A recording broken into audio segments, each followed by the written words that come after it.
Waouh.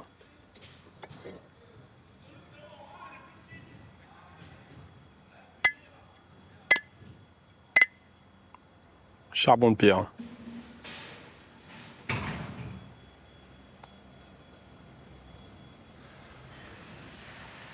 Magique.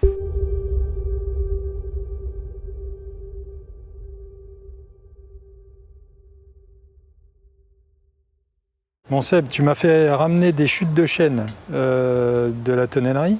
Et là, tu mets du binchotan dans ma chaufferette. Qu'est-ce qui se passe? Nous, ce qu'on a besoin, c'est de monter nos fûts à très haute température, pouvoir maîtriser cette chauffe aussi en même temps. Mais ce qui nous gêne, tu sais, à chaque fois, c'est nos fumées. Les fumées, à chaque fois, c'est ce qu'on a dans les bois.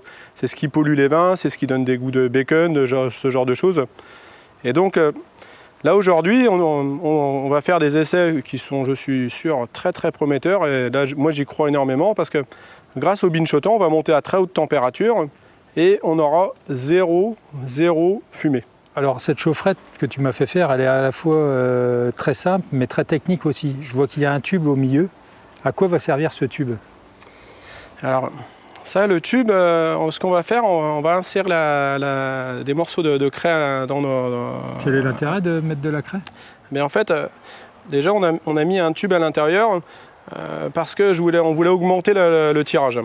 Une fois que le binchotan est à bonne température, on va mettre notre craie, ça va boucher le tirage et en fait, ça va faire un ciment à l'intérieur de notre binchotan.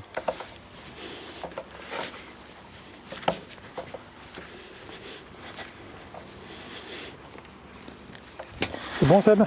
Je suis OK. 1, 2, 3. Des notes très très iodées qui arrivent là, qu'on n'a pas habituellement ça. Non, je trouve que c'est beaucoup plus gastronomique de cette façon-là, mais beaucoup plus pur aussi, beaucoup plus tendu, beaucoup plus fin. Tu vois le iodé qui ressort là, avec la craie, les quelques morceaux de craie qu'on a mis, ça apporte encore une nouvelle dimension, une nouvelle vision. En plus, on reste dans notre terroir, notre terroir de prédilection, la craie, ce qui fait la magie de notre terroir. J'ai l'impression qu'on est en train de créer un nouveau dialogue entre la craie, le chêne de la forêt d'Argonne qui pousse sur un sol de gaze, et le chêne de binchotan, qui a une énergie folle. Et c'est ça qui est important, c'est l'énergie, on sent que ça dégage une énergie, que c'est vivant. Ouais. Là, ça nous raconte quelque chose. Mais on chauffe avec un chêne également, donc quand on chauffe avec nos chutes de bois brut, c'est une façon de faire son fût qui n'est pas meilleure ni moins bonne. Simplement, il y a un terroir qui s'exprime avec des chutes de chêne qui est brut. Et là, on va laisser le fût s'exprimer différemment avec le binchotan, qui est une variété une espèce de chêne. C'est Quercus, c'est unique au Japon. Hein. C'est cette espèce de chêne-là va provoquer d'autres arômes et d'autres saveurs au niveau du bois, tout simplement. L'avantage, c'est que tu n'as pas une cloque là-dedans. Ouais, pas de cloque. Hein. Ça reste tendu, tendu, tendu.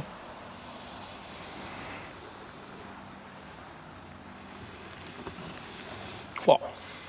C'est un truc de dingue. On dit, on met des morceaux de chêne qui sont crus.